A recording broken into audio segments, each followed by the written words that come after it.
आज हम चैप्टर 6 पर पहुंच गए हैं और जिसका नाम है भरत, है ना। ये एक नाटक है और जिसे लक्ष्मण सिंह जी द्वारा लिखा गया है। 1926 में आगरा में जन्मे राजा लक्ष्मण सिंह हिंदी, संस्कृत, अंग्रेजी, फारसी, बंगला और अरबी भाषा भलीभांति जानते थे।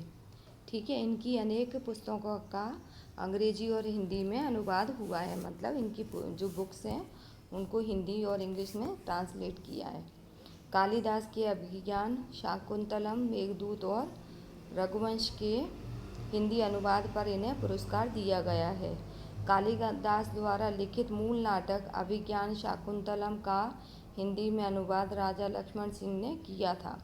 प्रस्तुत पाठ उसी नाटक का एक अंश है। ठीक है, ये जो नाटक है वो उसी नाटक का एक अंश है। ऋषि कर्णव के आश्रम में शकुंतला का पुत्र भरत एक सिंह शावक के साथ खेल रहा है।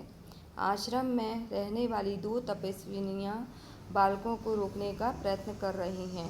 राजा दुष्यंत छुपकर इस मनोहर दृश्य का आनंद ले रहे हैं। बालक के प्रति सहज आकर्षण से वे रोमांचित हैं। मतलब वो उस बच्चे को खेलते हुए देखते हैं तो वे खुश होते हैं। उन्हें उनसे रहा नहीं गया और वे बालक के पास पहुंच गए, उसे गोद में उठाकर प्यार किया। वे सोचने लगे, काश यह बालक मेरा पुत्र होता।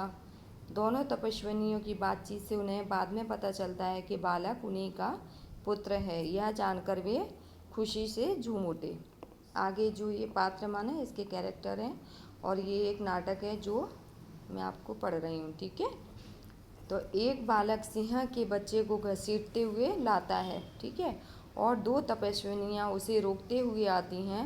राजा दुष्यंत पेड़ की ओर से उन्हें देख रहे हैं। ठीक है, राजा दुष्यंत वहाँ छुपकर उस बच्चे को देख रहे हैं। बालक, अरे सिंह तू अपना मुँह खोल, मैं तेरे दांत गिनूंगा। मतलब जो बच्चा है वो क्या है, शेर के बच्चे के साथ खेल रहा है और उससे बोल रहा है, अरे सिंह तू अपना मुँह खोल, मैं तेरे दांत गिनूंगा।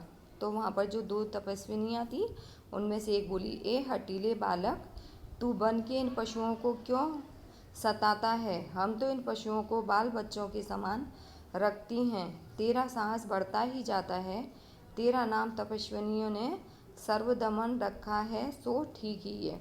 ठीक है, अब दुष्यंत, उनकी बात सुनकर जो दुष्यंत थे वहाँ छुपकर जो ये सब सुन रहे थे, आहा क्या कारण है कि ये मेरा स्नेह इस बालक की ओर उमड़ा सा आता है। मतलब वो छुपकर देख रहे हैं और सोच रहे हैं कि मेरे मन में ऐसी भावना क्यों पैदा हो रही है, इतना लगाव इस बच्चे के प्रति क्यों हो रहा है। फिर दूसरी तपस्विनी, जो तू इस बच्चे को छोड़ न देगा तो सिंहनी तुझ पर दौड़ेगी। मतलब वो उससे बोल रही है, अगर इस बच्चे को तूने नहीं छोड़ा तो उसकी माँ जो सिंहनी है वो तुझे छोड़ेगी नहीं, वह तुझे मारेगी। बालक मुस्कुराकर बोला, ठीक है, सिंहनी का मुझे ऐसा ही डर है, मुँह चढ़ाता है।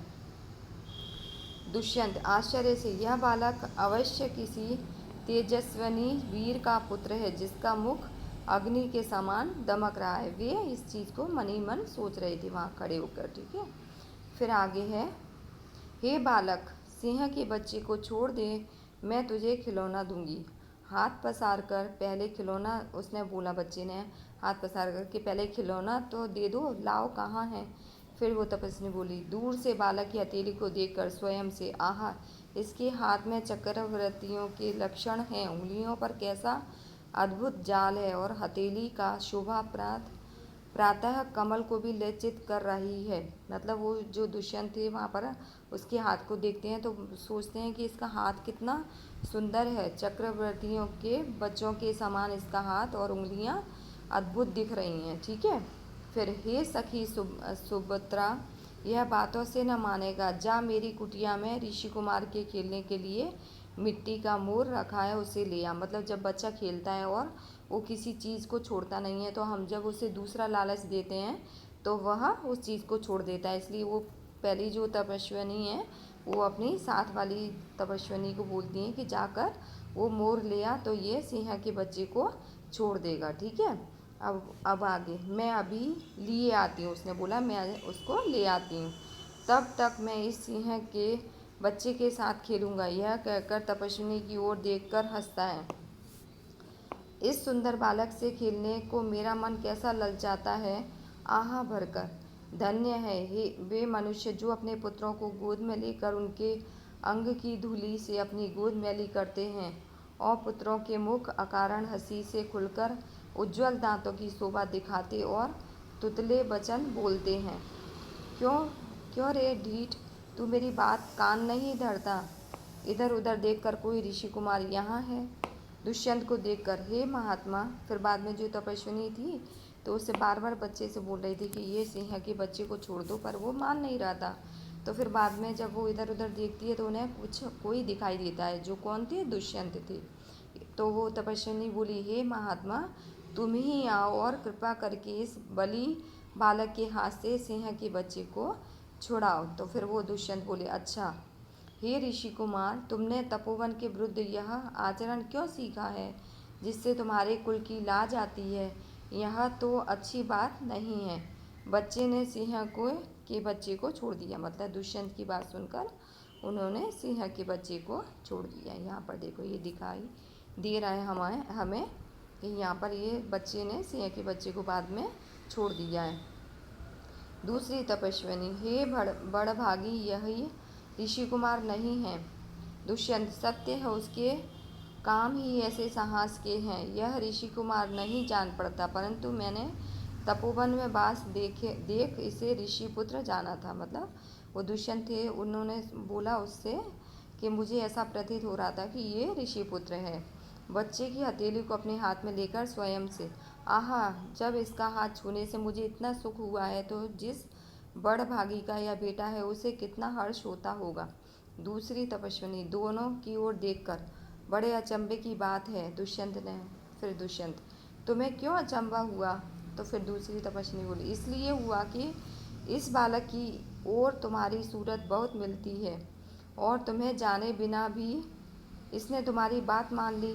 दुष्यंत ने कहा, बच्चे को गोद में उठाकर, हे तपस्विनी, तो यह ऋषि कुमार नहीं है तो किस वंश का है? दूसरी तपस्विनी, यह पुरुवंशी है स्वयं से, इसलिए इसकी सूरत मुझसे मिलती है। बच्चे को गोद से उतार कर बोले, पुरुवंशियों में यह रीति तो निश्चित है कि युवावस्था में महलों में रहकर पृथ्वी की रक्षा और पालन करते हैं। वृद्धावस्था आने पर वन में जितेंद्रिय तपस्वियों के आश्रम में वृक्षों के नीचे कुटी बनाकर रहते हैं। देवता जैसे शक्ति वाला यह निडर और असाधारण बालक मनुष्य का पुत्र भला किस प्रकार होगा? ठीक है। फिर दूसरी तपस्विनी बोली, हे परदेसी, तेरा यह संदेह तब मिट जाएगा जब तू जान लेगा कि इस बालक की माँ मेनका नामक एक अप्सरा की बेटी है, उसी के प्रताप से जिसका जन्म देव पितर के इस तपोवन में हुआ है। दुष्यंत ने मन में यह तो आनंद की बात सुनाई, तो इससे कुछ और आशा बढ़ी, जिसकी माता जिस राजश्री की पत्नी है। फिर जिस राजा ने अपनी विवाहित स्त्री को बिना अपराध छोड़ दिया, उसका नाम मैं लूँगी। दुष्यंत, स्वयं से, यह कथा तो मुझ पर लगती है। भला इस बालक की माँ का नाम पूछूं? पहला तपस्विनी मिट्टी का मोर लेकर आई। ठीक है, आज मैं आपको ये यहाँ पर इतना ही चैप्टर ही पढ़ाऊँगी और बाद में ये थोड़ा सा और बाकी है, उसे मैं आपके लिए छोड़ती हूँ। ठीक है, क्योंकि आप इसको थोड़ा सा और पढ़ो तो अच्छे से समझ में आएगा। और फिर उसके बाद जो अभ्यास या फिर ग्रामर है ना, उसके साथ ही मैं इसका जो आगे का भाग है थोड़ा सा, वह मैं उसके साथ ही पढ़ाऊँगी। ओके।